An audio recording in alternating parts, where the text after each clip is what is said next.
This is the GMS Magazine podcast. This is the interview room, the show in which I am lucky enough to get together with some of the best people in the world of role playing games and board games and ask them a bunch of questions about their projects, their games, and their dreams.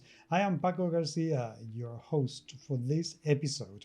Cthulhu Dreamt is the produce of Reimer and Jaron Johnson, among many other people, because they have a huge team of amazing people behind them to create this project in which Cthulhu kind of comes to Earth, spends 5 years sleeping, and then wakes up, and as you can imagine, hell breaks loose.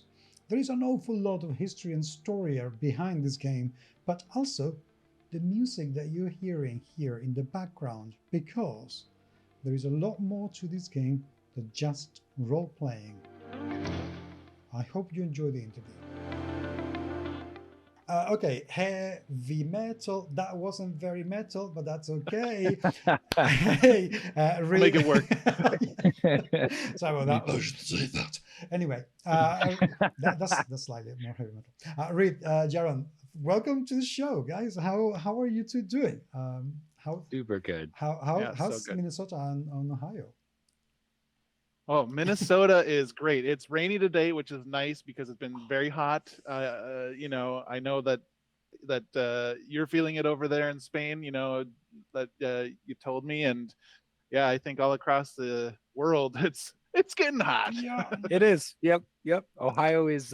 It's rainy. I only recently learned that. I've been working from home today, so I only saw the sun maybe like 20 minutes ago when I remembered I should get up and move around. I should not just sit at my desk for 10 hours. I should go do something. So it's beautiful out though. I really like the overcast gray kind of weather. Yeah, I have uninterrupted sun even at night at the moment.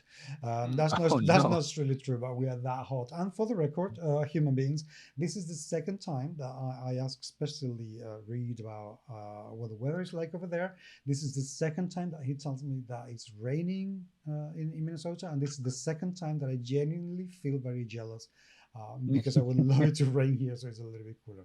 So anyway, I wasn't trying to rub it in, and like I said earlier, if you want to come over, you can come over and we'll play. Well, believe you me, if I had the funds or my boss would allow me the holidays, I would definitely want to go.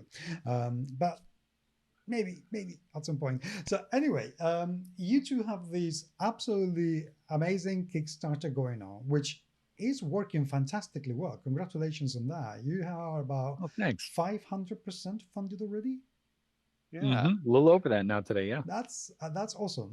Is it your first campaign? This is the first time that we've worked together on a game. Okay. I run a company called Action Fiction that's doing the game side of Cthulhu Dreamt. And we have previously published Dungeons and Dragons 5th edition content. This is our first standalone game and the first project that we've done with Reed and Fable Factory. Okay, that sounds so. You have some experience running these Kickstarters, but I said this is the first time that you two work together. How did that alliance come along? Well, so Jaron and I met on Twitter quite a few years ago, and actually when Jaron and Action Fiction were gearing up to run their very first Kickstarter campaign, I solicited Jaron on Twitter, seeing if he needed some music for their Kickstarter video, and that's kind of where we met. And I've had the good fortune to work with Jaron and his team on every project they've done for Kickstarter so far, doing the music for their trailer, and then. So like when I came to Jaron asking some questions about Kickstarter, thinking about some other stuff, Cthulhu Dreamt, the metal band project that I was working on, kind of came up, and Jaron said, "Have you ever thought about making a game for this?" And I said, "Well, I am now, so let's do this." Thank you for putting the seed of gaming in my mind. Right. So how long ago was that? Because I kid you not, I cannot remember how many years ago Twitter was safe enough that you could actually meet somebody there and become friends, This it's been what, 3 years, 3 or 4 maybe? Oh no, maybe even longer. Because our first Kickstarter is in 2018. 5 years, Reed. Whoa. Half a decade. That's insane. That is a It long is. time. That is a very long Yeah. time. That's quite incredible. Okay, so Reed, you're the musician, and Jaron, you're the writer. Is that correct, or have you written the game togetherly? How has this worked out? In a really fun and constantly chaotic way. Yeah, so Reed is absolutely the musical maestro, but what folks may not know is that he is also kind of the arbiter and orchestrator of the world, right? So when we decided we were going to make this game together, I thought I was going to have to come out of the gate swinging and build everything from the ground up, and then he sends me this like 55-page Google Doc that's just like, here's my world building doc. It's not organized in any particular way, but it's just notes, just some thoughts that I have, and it's like half a book. And I'm like, great, that's so much material to work with. So that's a lot of where the lore and the world of Cthulhu Dreamt comes from. And then I'm coming in and I'm writing the specific story of the campaign, and adapting some of the game mechanics that we had on hand so that it becomes this. We take this world that Reed created and turn it into a playable scenario that people can really immerse themselves in. Okay, so tell me a little bit about Cthulhu Dreamt. I mean, what is the game all about? Obviously Cthulhu, but it's a near future plausible science fiction setting. Tell me about it. Reed, you want Yes, to take over where it started? Yeah. Yeah. Okay. So when I started Cthulhu Dreamt, it was primarily just a musical project to basically tell a story. Like I used it as a method to deal with some trauma that I had experienced with my wife, because we lost a child in childbirth, and yeah, thank you. And I wanted to do something when I had time, like when COVID set in, and all of a sudden there was like all of this time. I brought a couple friends in, and I was like, "Hey, do you want to write some metal music with me?" And they jumped on board, and the way that I like to do projects through my company, Fable Factory, is I like to have a story. I like to tell a story. Even if it's just music, I like to have the music tell a story, and Cthulhu Dreamt was no exception. So I applied my own story into this fictional world where the scientist loses their kid, and through physics and like all these sciences that I don't have a grasp of, but this person does, they find a way to kind of breach the veil and go into another universe to find their daughter, like a replacement essentially. And so that's kind of what we did with the music, is we had the music kind of go through and tell that story, and the liner notes for the CD has a journal from that character's perspective as they kind of work through their demons, as it were. And that's how we went along. And that's the reason why I had a document to give Jaron, is because I had thought about, what is this world? How do these things happen, even very generally? And then, that made it a little easier to kind of get the story in gear and tell it. It sounds like it was some sort of cathartic experience for you to write all this world.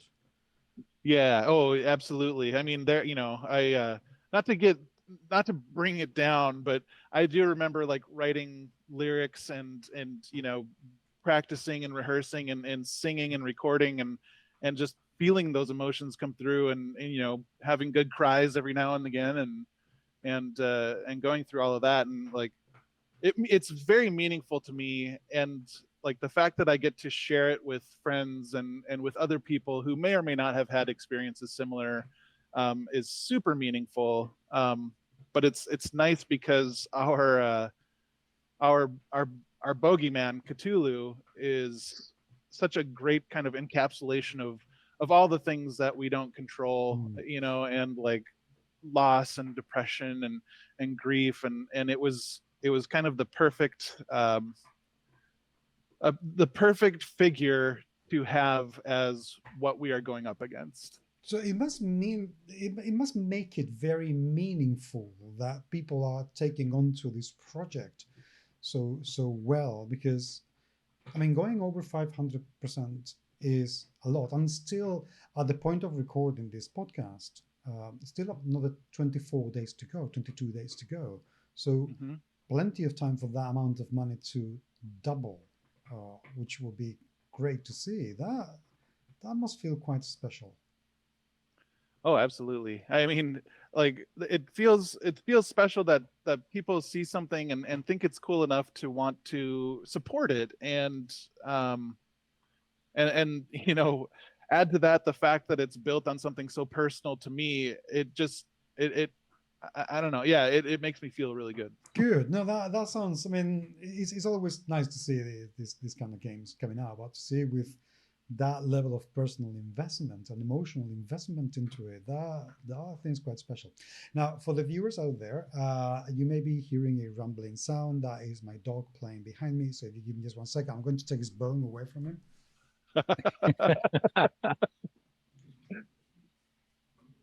because otherwise he's going to be chewing on this forever. And generally doesn't need to stop, and he makes a lot of noise, but he's my dog and he lives here, so I apologize about that. Yeah. Okay, so you have this world built, but now you have to turn it into a game. So Jaron, you received this pretty monumental 50 pages document, and then what? Well, it was really easy without Reed even saying it to me. It was so easy to immediately see the idea of Cthulhu as this huge representation of grief. And I think this the concept of like eldritch horror as being something incomprehensible and deep, in the same way that like depression and trauma can be incomprehensible and deep. And I just latched onto that, and I was like, we should make a game that does that. It's an emotional story, an emotional through line, and a big part of that comes through not just in like the story that happens, but in the game mechanics. So we use a system that was designed by my very, very good friend and creative partner, Adam Buffoni. He designed an RPG called Tether that blew up on TikTok, is very, very popular. And the system is very character focused, and it allows players to set a goal for their character. Instead of leveling up, you achieve these goals. So you can create these very emotionally invested goals. And that makes Cthulhu Dreamt just a very emotional game. In the first Cthulhu Dreamt album, which I have on my desk, and I keep it with me all the time, Reed told that story of the scientist's daughter, and it was so moving and so like, I mean, it's just so easy to read the story and see the motivations, and the motivations are not inherently good and they're not inherently bad, but they're true. And I'm a huge fan of like the morally gray, like Star Trek, Twilight Zone sort of like dilemmas like that. And I was like, well, what happens after that? And not only that, but I mean, what are the repercussions of what she's done, of what the scientist has done? She's breached the barrier between worlds, and what happens after that. And that's kind of what the game answers, right? The game picks up about 5 years later, and you get to see kind of the natural course of events that transpired after that. And the game is big too. I mean, you play as D&D will often have you feeling like a demigod. In our game, you play as just average everyday people that just through happenstance find themselves on this globe trekking adventure, getting involved in a pretty complex sort of social web where people have relationships to one another, and some of those relationships are very, very heavy, and there's trauma, and it's such a fun story to play and a fun story to tell. And I'm oh god, and the ending is so good, and I can't tell you about the ending, but man, it all blows up in such a beautiful climactic finale that Reed and I kind of worked together to build, and it's just so delightful. It's so amazing. Okay, so now I'm not going to say confused, but I'm a little bit miffed about something that you're saying here, because you're talking about an ongoing story and an ending. So are we talking about this world that you have created being presented as a campaign with a beginning and an end, or is this a standard, role-playing game with its world rules adventure sort of? So little column A, little column B. So we're offering this main campaign, which is the meat and potatoes story that we want to tell. We're also including in the book some what we call encounters or side stories, and these are one shots that are designed for, if you have finished the campaign, or if one of your weekly players can't make it to your session, you can still play in the game world with the same rules, but now you're playing with these pre-generated characters that have their own stories and motivations, and these kind of play almost like a murder mystery. And that is, I think, where the expanded universe will continue to come into play. Even once people finished the main campaign, if they want to keep playing in the world of Cthulhu, this is how that is done. You can play some of these side quests, these side stories, and build on them further and further, and then start kind of building your own using these as a template. Okay, so I like the sound of that quite a lot, because I don't have an awful lot of time to play. I really don't like role-playing games that come without an adventure, and I love the idea that this is a kind of finite game. If you want it to be, doesn't have to.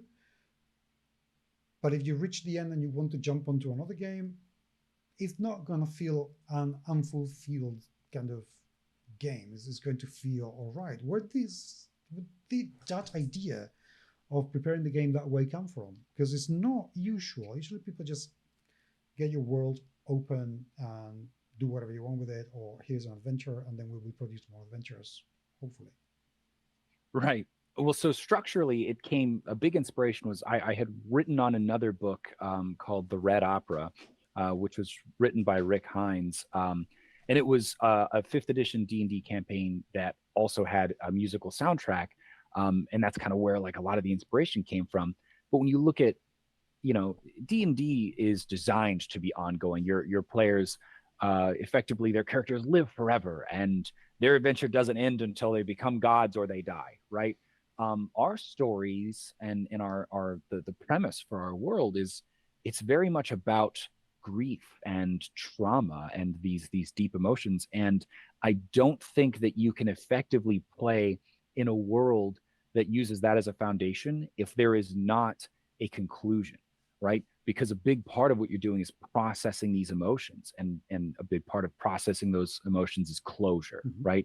I don't think a game that's rooted in such deep emotion, I would feel irresponsible to release a game that was rooted deeply in that kind of emotion, and then I didn't offer players like a sense of closure and completion and satisfaction at the end of that particular rainbow. That sounds quite psychological. Do you have a background in therapy or something similar? Because that is not the kind of knowledge that a layperson would have without some sort of psycho training.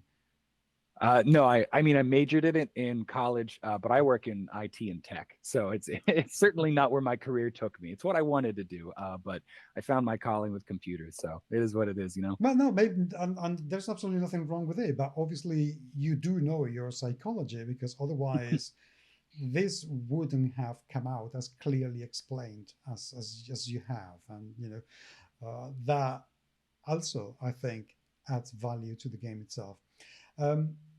Tell me a little bit about the world itself. I mean, where are we? You talk about a plausible near future.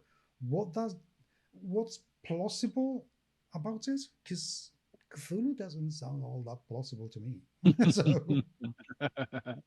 Well, Cthulhu definitely is kind of associated with that science that doesn't really maybe exist, or at least that we know of right now, right? Traveling the multiverse isn't something we are doing right now, but maybe it will be in the future. And who's to say there isn't a Cthulhu in the infinite multiverse? Like, I wouldn't want them to come to our world, but that's kind of where we're bringing in this science that is very hypothetical. We're also bringing in the mythos, the horror that is that doesn't really exist. But like one one gets the other, right? So you're messing with the multiverse, all of a sudden there is a counter to that. And um, the plausibility of it is potentially like there are sciences that we haven't figured out yet. And in the future, we might, and the technology will be more advancing as we go through the years. And while the world gets smaller, um, once once something like a Cthulhu or a cosmic abnormality exists on our Earth, what if cellular communication becomes something that doesn't work anymore, and we're relying on these kind of older methods of communication?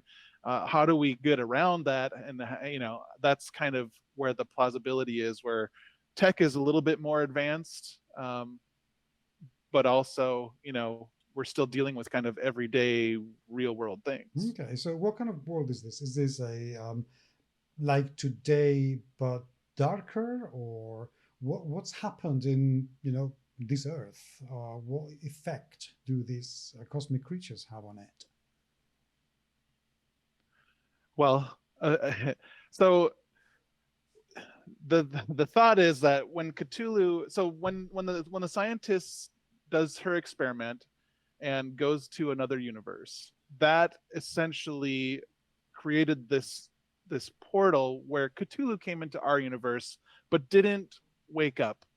So that's the 5-year timeline that Jaron was talking about, where the game picks up 5 years later. During that 5 years, Cthulhu's presence on the planet is absolutely having an effect, whether it be weather patterns, psychology of the people of the planet, things like that. And unfortunately, it kind of feels like our world, our real world here, hasn't gotten really great. I mean, like, when capitalism is like I don't know, I don't want to call it the shining beacon, because it's not, but like there's so many people who want, Mm-hmm. and there's so few people who have so much. Like the disparity in that, people's attitudes towards everything, it feels like it's getting darker and darker. And then you add in like climate change, Mm. things are getting hotter and hotter, things are not getting better, as far as that goes. So it's kind of a really close analogy to our world right now, just in a few years time. Okay. One of my favorite things too about it is Cthulhu arrived 5 years ago, and a lot of one of the number one questions we get is like, how is everyone not freaking out? And the answer is always like, they did for a while. You can only freak out for so long. Like, our global attention span is only so long before we swipe on to the next video, right? So at the point at which we start our game, Cthulhu it's been known, right, that there's this giant creature that we don't know anything about for 5 years. And there's this huge mega corporation, like science government contractor, that's been studying it for 5 years, but it's no longer like grasping the public's attention. Now it's just part of their world, part of their like everyday lives, until right the kind of kickoff moment of the game is when Cthulhu wakes up. And that is when, like you were asking about, like the effects of these cosmic creatures, that's when everything else kicks off, right?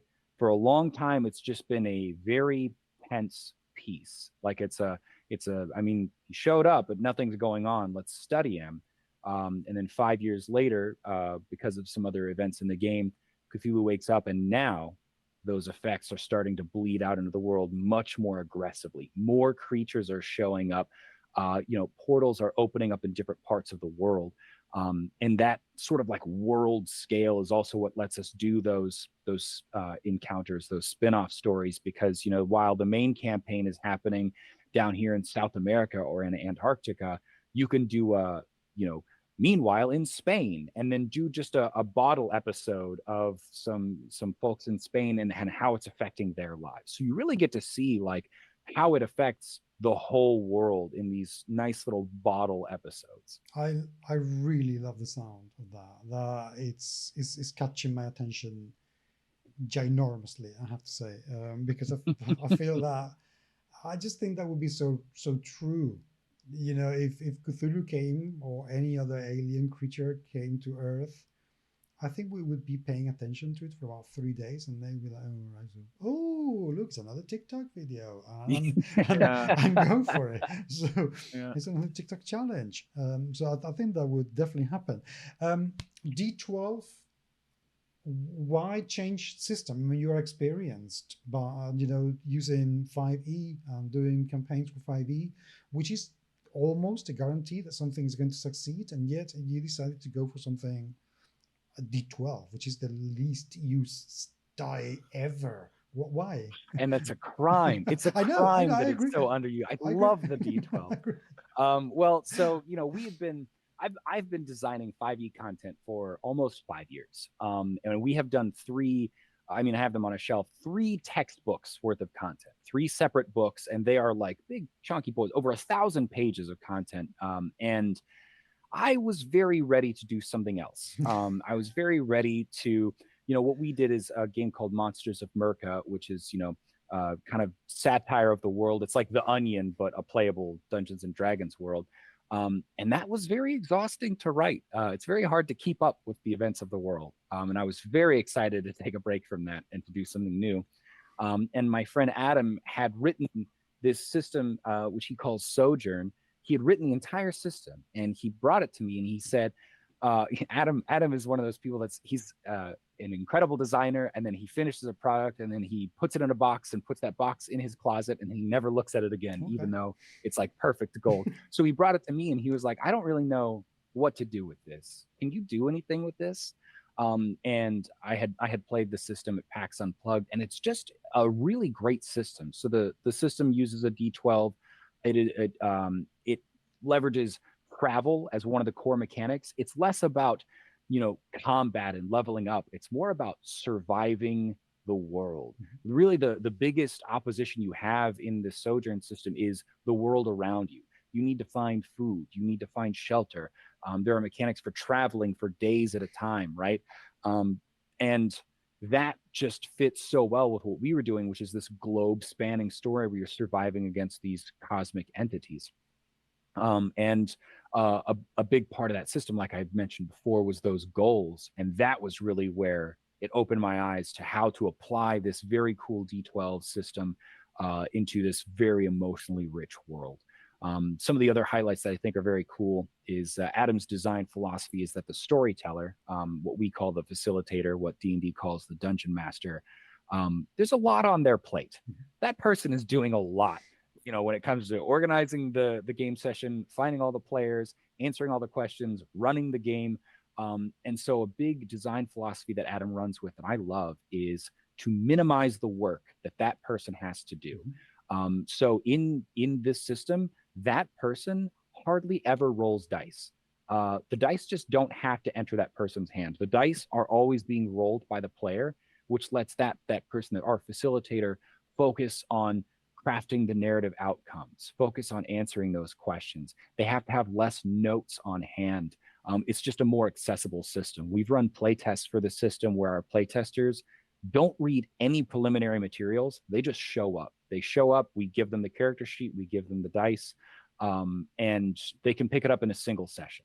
And that ease of access has been one of our big factors that we're like, wow, this is working.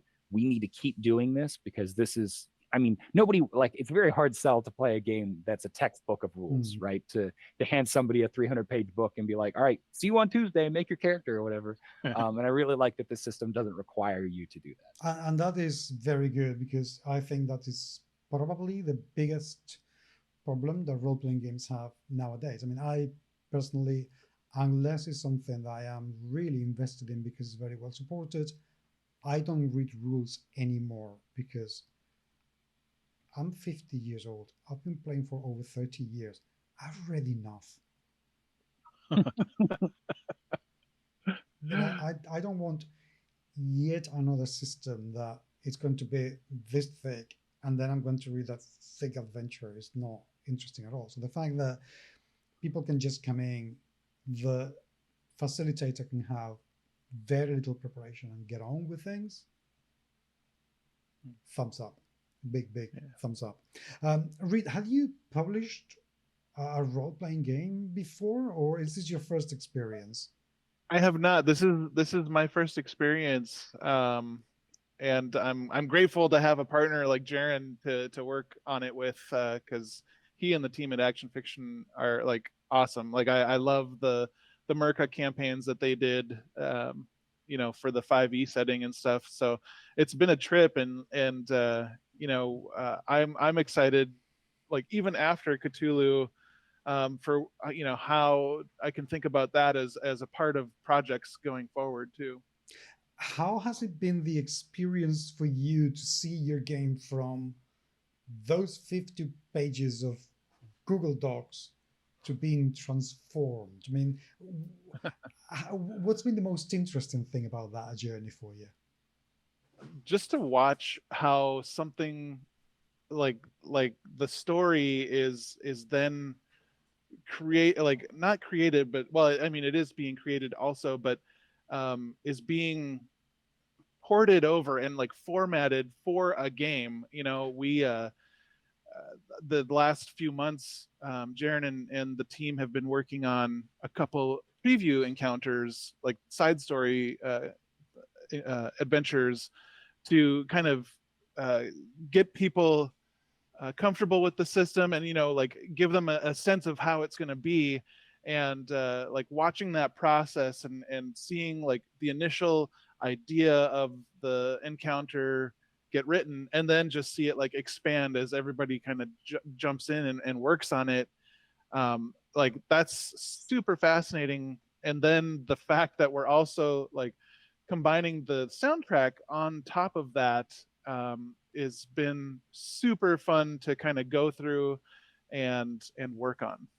And Jaron, for you, what's been the most challenging bit of this project? Adapting to a new rule set is fun, but I had severely underestimated what that would mean, because there were not rules or templates in place for how do you design a monster in this Sojourn system, right?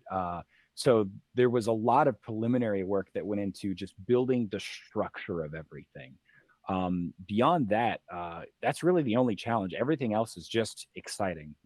It's exciting that I write an encounter, I tell it to Reed, and then Reed goes and then builds a soundtrack to that encounter. Now I have these huge moments that have music to accompany them, and I listen to the music and I'm like, that's exactly what was in my head. It's been a pretty painless experience, which is how it's an awesome one. It sounds exceptional, because it's very rare that a development like that goes really painless. But let's talk about the production of the book. First, a question that I have to ask, because this is a very, very hot topic and people want to know: has any AI generating software being used to create the illustrations for this book? No. Nope.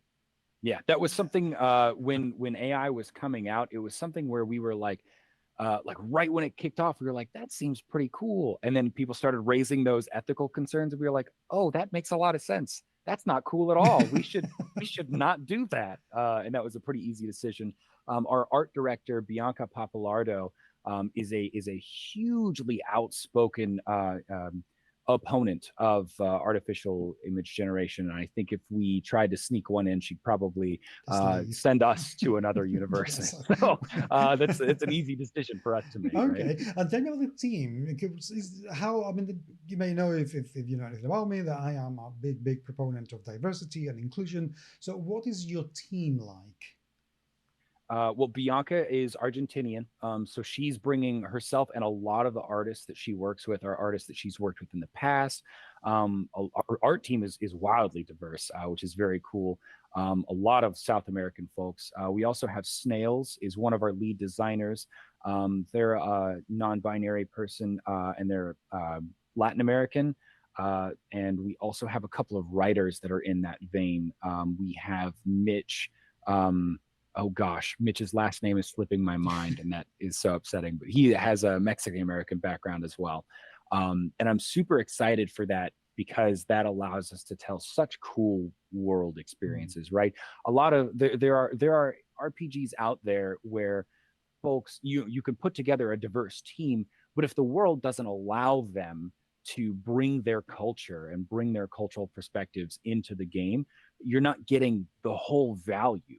You're not letting them like hit the highest marks that they're capable of. But this game lets you go anywhere and do anything. So we're really getting to see like folks can absolutely bring their complete culture ground up. And then that makes it cool because, you know, with a diverse writing team writing these diverse locales, you can explore something that feels very authentic to a region.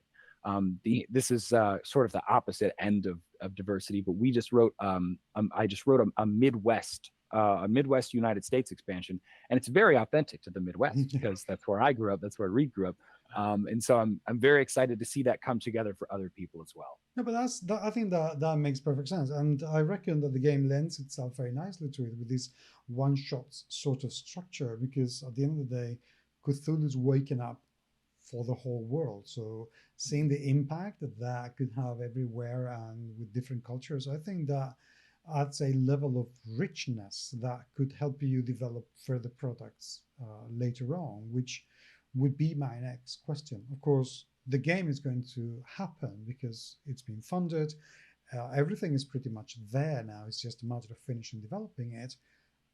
Then what? The shortest answer is a lot, because there's still a lot. Reed and I have sort of a what do you call it? We both really want to. We've already got ideas for a second campaign, and so we make ourselves say no. You know, let's focus on one thing at a time. Take all of those ideas and put them in a box, shut that box, and lock it. And we'll come back to that much later. But there's no shortage of stories that we want to tell. In of course, writing a book like this though is a big time commitment. So what we're probably going to do in the short term is, you know, to do some ongoing support, is we can write these adventures, these one shots, and they can be published in, you know, digital format very, very easily. It's pretty quick to put one together. There are about 15,000 words on our production side, and that's a very light lift in terms of design. So we're already trying to figure out, like, okay, how could we create a pipeline where after people play the campaign and they have finished out all of these side story encounters, we know they're going to want more because it's just the best game ever. So how do we give them what they want? And so we've got a lot of ideas kind of formulating where we're like, this is a good way to give them more content without having to wait 2.5 years for another book, you know? Okay, that sounds good. Reed, have you already written your Grammy acceptance speech? No, I like to wing it. Okay. That's risky, man. I mean, it's a lot of confidence. No, but I absolutely guarantee I will forget names when I'm up there. My dad raised me right or wrong to just like go off by the seat of my pants. Okay, well, so it would be thanks to my writing partners and that cool podcasters who interviewed me, that sort of thing. Yeah. I'll remember Paco. Oh, good. Yeah, you know, I go for Paco because it's a very short name to spell, so it's one of the reasons why I'm called Paco. But no, in more seriousness though, are you a professional musician, or has this been a side hustle for you to really dig your teeth into? Well, music and like the creative studio that I run, like if that were all I were doing, I wouldn't be eating. So it's definitely a supplementary to, you know, a regular career that I have. But the career that I do have allows me a lot of leeway and time to spend on creative endeavors, which is nice because you know, it's a gift because it'll allow me to build up quite a few different things and, you know, get a really good solid team of people to work together and hopefully build these things where, you know, at the end of the day, we'll be proud of, you know, first and foremost, and then, you know, should we be able to buy a pizza or, you know, go to see a movie because of it, that would be a good secondary. what are your plans for the music of Cthulhu Dreamt? I mean, is it something that you want to take beyond the duration of this game, that you want to continue developing even if the game goes at a slower pace releasing products? What would you like to happen to this Cthulhu Dreamt music? Yeah, like Jaron talked about, a second campaign, having to put that in the lockbox and put it in the closet for now. I've been I've been putting ideas for the third studio Cthulhu Dreamt album in a box and like trying not to look at it while we've been working on the game. But like as soon as the game is done and like my work goes to a different level, um, I definitely plan on opening that box, and then local to me in Minnesota, finding the rest of the folks to fill out the band, because there are we have a full band, but we're from all over. Like one of our bandmates is in the UK and another one is in Utah in the States here. So it'll be finding local people to kind of fill those roles. And then once the third album is ready to go, the plan is that's when we start playing shows and building up that side of the project, I guess. Yeah, that's something I was thinking because I reckon this project lends itself very nicely to have some sort of musical, if not theatrical, semi-theatrical show where a game one shot can be recreated with the soundtrack. I remember the guys from Agatha Studios who, when they released Shadows over Esteren, it's a French game. If you haven't looked at it, please do, because it's one of the most gorgeous RPGs ever. It's fantastic. Yeah. And they did that to create music. We're talking about 10 years ago, to create music. And they did some shows where they played some script or some adventures of the world, and the music was playing all around it. So what you're doing, it kind of lends itself very nicely to have a sort of, I don't know, Gen Con arena concert of sorts, for instance. I don't know.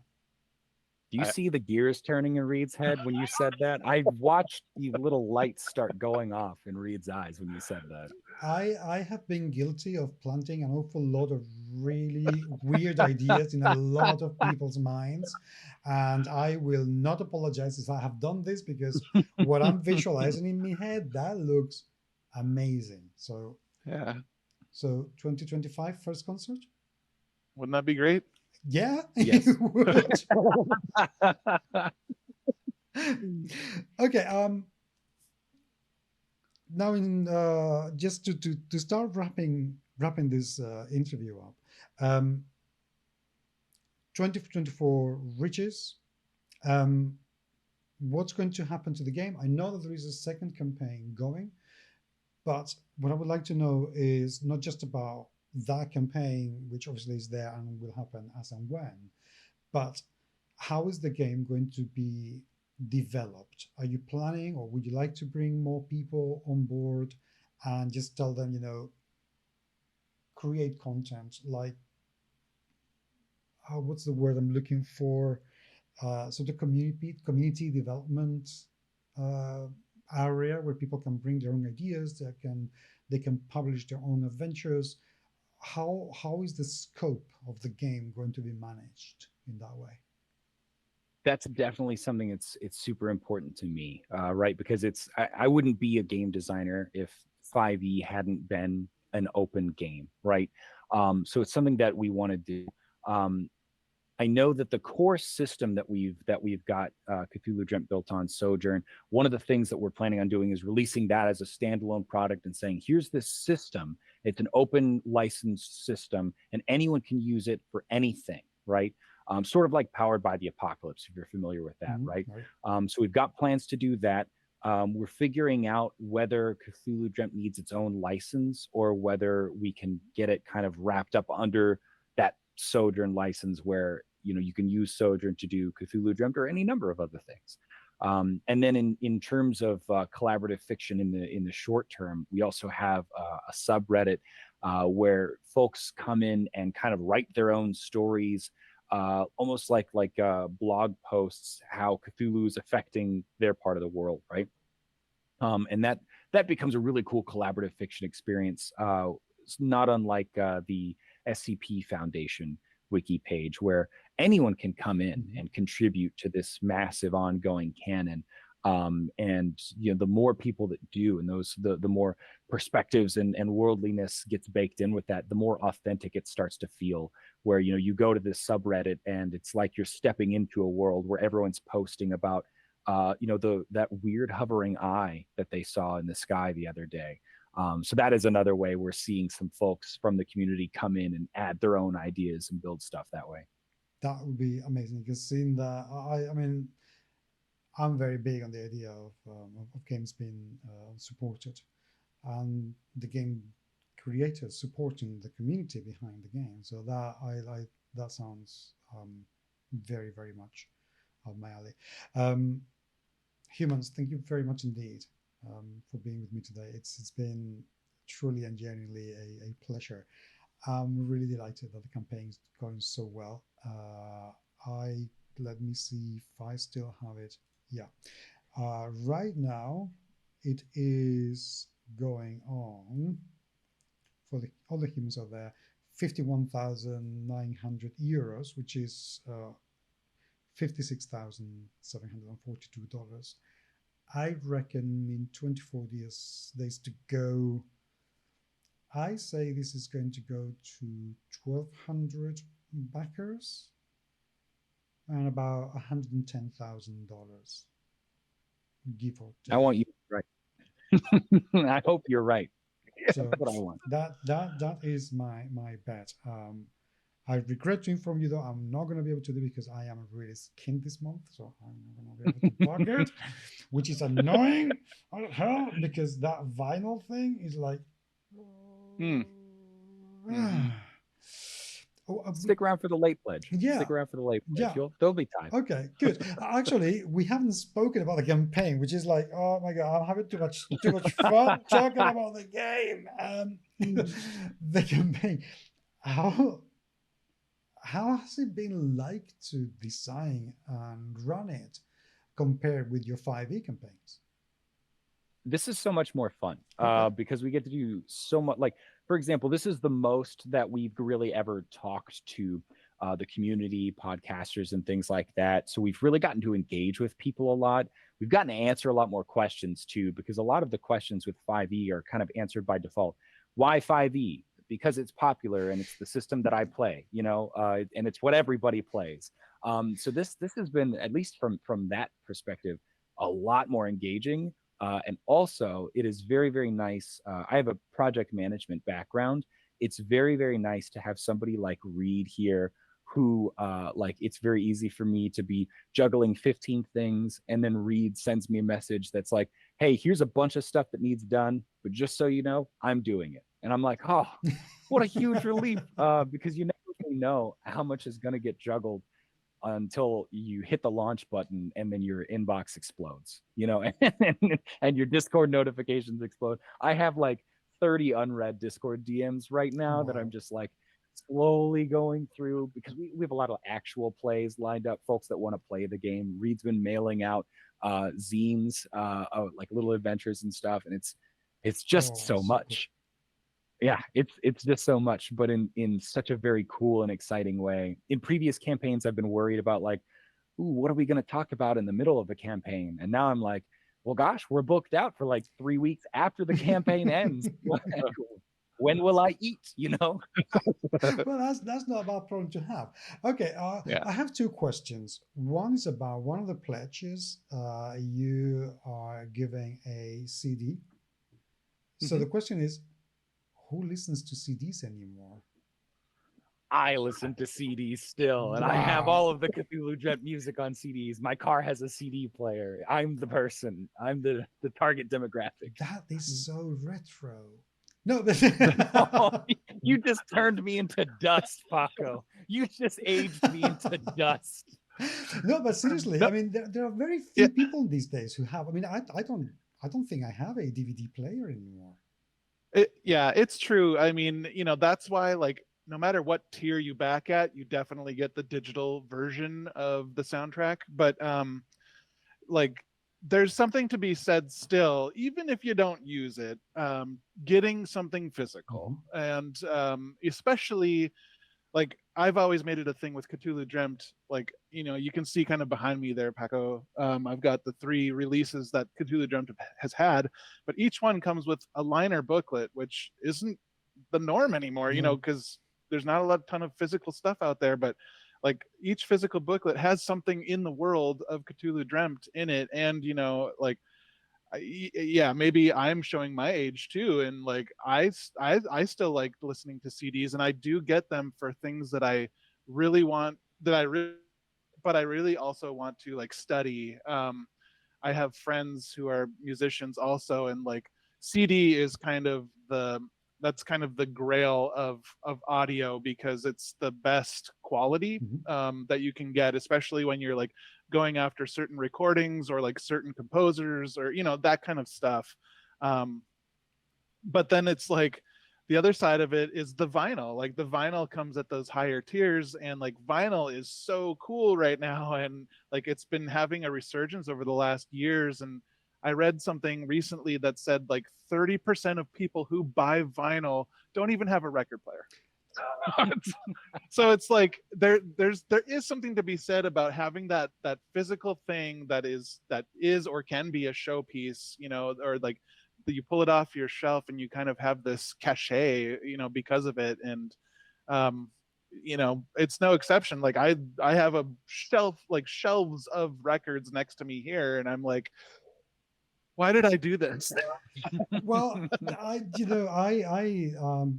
I feel you on that front because my husband still keeps his collection of vinyl. We don't have a vinyl player anymore, and one of my most treasures pieces of memorabilia retro kind of collector thing is the BioShock 2 box that came with a vinyl soundtrack of the game. I don't know how long ago I bought that. I bought it when it came out, which is a very long time ago. I've never listened to that thing. I have no idea. And yet, that vinyl is one of my, hey, look, it's vinyl. So Yeah. that happens. And I have to say, the idea that you can get a vinyl thing for $120 plus everything else that comes with the game. I don't know in the US how much a vinyl is, but here in Spain, if you go to a shop and want to buy a vinyl, you can expect to pay about $30 to $45 for that thing, which is quite a chunk of that pledge. It is, yeah. So that means vinyl is not particularly cheap to produce. Why did you choose to go with that instead of, I don't know, more dyes, more cheaper things that people do instead? Why vinyl? I think because I mean, and Jaron has been such a great partner in this too, but like we almost think of this project as having 2 pillars of almost equal weight, and it's like the game and the music, and it's like they both exist and were built for each other, so it kind of feels right giving each their due, if that makes any It sense. does. You know, something else as an add-on or a stretch goal that would be absolutely amazing? What's that? Getting some customized guitar strings to play the soundtrack that people could get as well. What about some guitar picks? That, come on. Yeah, and it's funny you mentioned that too, because one of the very cool add-ons that never would have in a million years crossed my mind to get thrown on there, but Reed put it on, was the conductor's score. Mm-hmm. So you can see the full score of everything. And I think we have a stretch goal, if I'm not mistaken, where you'll put the guitar tabs in. We've already gotten it. Like we've already hit that. Yeah. Yeah. So if you wanted to play the Cthulhu Dreamt soundtrack, that's also going to be in that book, which is also just very, very cool. That is seriously Very cool indeed. So that's awesome. Okay, so I think that now that I remember that we have to talk about the Kickstarter campaign, you see, I'm out of practice and it's midnight here. That's my excuse. I'm sticking with it. Have we missed anything? Give me a few last words about this project and why people should back it. You go ahead, Reed. Oh, I think Pressure's on. I think I would back this project even if I weren't involved in it, because like from a consumer's perspective, I've backed projects like ours because the content is so cool, because the merchandise that comes with backing is so cool, and there's like just like the disparate elements of it, but like being of a kind and all like enmeshing with itself. And the third thing would be just like the absolute volume of this world that is being shown. You get the game, you get the stuff that's going to be with the game, like that we've unlocked through stretch goals, like extra encounters and side quests, and you get this soundtrack, this huge sprawling soundtrack that'll accompany that perfectly if you choose to use it, or you can like turn off the lights and just spin the record and dive into that world. But then like every at the plus tiers, people will get the companion novel, ebook, and yeah, there's just so much stuff. Like, to me, if I weren't involved in this project, I would have backed, and I've backed like so many projects like it because I'm just like, I just love the stuff that is in it. But for me personally, like Cthulhu is always like if it's Cthulhu, I'm in. Okay, Jaron, how are you? Yeah. I'm in very similar boat. Cthulhu and metal music are a pair like wine and cheese. I know also in the art world and in the TTRPG space by extension, there's kind of that running joke that like we're all sharing the same $100 bill. Mm-hmm. I'm going to take some money from someone on this Kickstarter campaign, and then in 3 months they're going to launch their Kickstarter campaign. I'm going to send it right back to them. The TTRPG community is very small and insular that way. So that's why I'm really excited at the success that we've seen. I would back this campaign because I would want that $5 bill to grow, right? I want, especially though in a world where capitalism's running rampant, and doing these horrible things, and our world is heating up. Art is sort of all that we have left. It's where humanity came from, and it's where we're going to end up. And this is like the perfect opportunity to show love for so many different kinds of art. There's visual art, there's fiction, there's musical art. There's so much going on in this, and it's such a, like Reed said, it's such a beautiful expression of this very emotional world, and you can experience it so many different ways. It's definitely the coolest project that I've ever worked on. That sounds very much like a very, very cool project. So congratulations on the success. Again, I reckon $110,000 to $120,000 is what you're going to be getting. At least I very, very much hope so. And I look forward to congratulating you again when it comes out. So hopefully we can chat again. Awesome. Thank you so much, Paco. And thanks for staying up so late for us too. I appreciate that. Believe me, I say this very, very genuinely. It has been very well worth it. Oh, thanks. I'm so glad. Thank you very much indeed for being there. And thank you, of course, to Reed and Jaron for being there with me today. It's been absolutely fantastic. I really have a great time with them. And I cannot wait to see what Cthulhu Dreamt comes out like when it is finally published. In the meanwhile, if you want to come to the show, if you have a project that you would like to highlight, please do send us an email, podcast@gmsmagazine.com. I am not the fastest at replying, but I promise I will reply. So please, please, please, do. Meanwhile, subscribe, please. We really need that. Say hi in what used to be Twitter, and I will forever call Twitter. But if you're no longer using that platform, until I get something else, please say hi in Facebook, where I will be really happy to see you around. But in the meantime, thank you so much for being there. It is truly and genuinely appreciated. And I very, very much look forward to talking to you very, very soon with some fantastic interviews. Talk to you soon. Take care.